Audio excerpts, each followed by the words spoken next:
ওনারা খাওয়ায় গাওয়ায় মারা ফেলাইছে। 9 জন আসামিকে ধরছি, 6 জন সুস্থতা অসুস্থতা মিলে বর্তমানে রিমান্ডে আছে। ওনারা খাওয়ায় গাওয়ায় মারা ফেলাইছে। আর মাসু আর আসাদুলের ছোট 1 নম্বর আসামির ছোট মেয়ে বর্ষা, ওনার বিয়ে হয়েছে এলাঙ্গা, ওনার স্বামী এসআই পাওয়ার দেয় 4 লক্ষ টাকার দিয়ে তারা আমার শ্বশুরের আর আমার স্বামীর বাপের কিছু হবে না। আমার স্বামীর কথা খাওয়াইতেছে আমার বাপের এই কথা এলাকায় রিমান্ড হইতেছে না, বসে বসে চা খাওয়াইতেছে এই কথা আজকে বলছে ওনার মেয়ে ছোটটাই। আর বর্ষার স্বামী এসআই পাওয়া যায় উনি বলছে আমি নিজের হাতে টাকা দিয়ে বলছে আরো বলছে এটা পুরে বলছে বর্ষা আসাদের মেয়ে বর্ষা বলছে থানায় 4 লক্ষ টাকা দিচ্ছি করবো না, আমাকে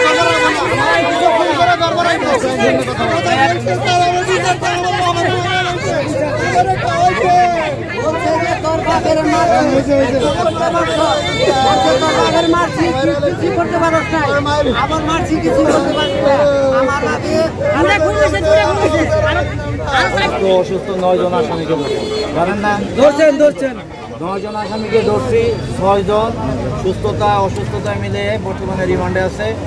তাদের যথাযথ ব্যবস্থা হচ্ছে। বাকি যারা তাদেরকেও আমরা শীঘ্রই ধরে ফেলবো, কেউ শান্তি পাবেন ইনশাল্লাহ।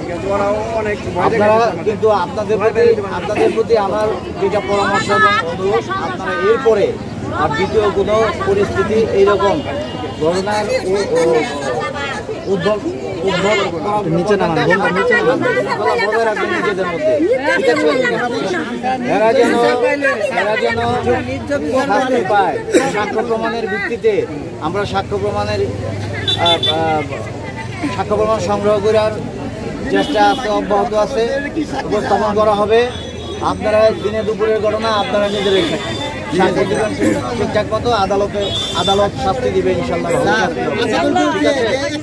আর সাজা 10টা মানুষ দিনে পাবো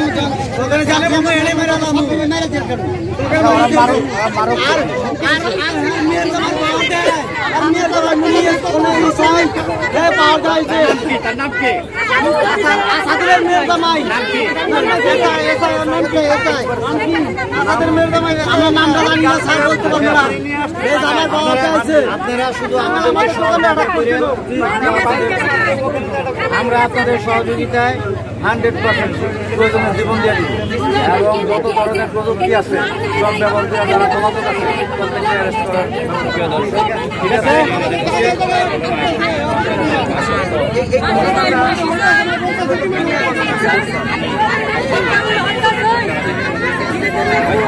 তারা নিজেরাই তাদের মধ্যে বিরোধী যেখানে আছে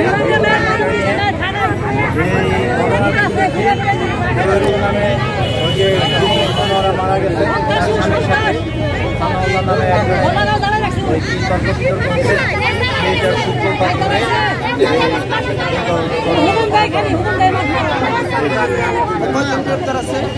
9 জন গ্রেপ্তার আছে। 1 নম্বর আসামি আসাদুল সহ 9 জন গ্রেপ্তার আছে।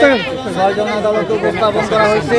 3 জন ঢাকা মেডিকেলে চিকিৎসাধীন আছে, তারাও আহত অসুস্থ অবস্থায় তাদেরকে ঢাকা মেডিকেলে গ্রেপ্তার করে হ্যান্ডকাপ করে রাখা হয়েছে।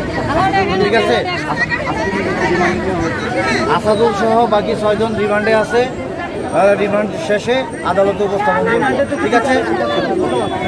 ধন্যবাদ।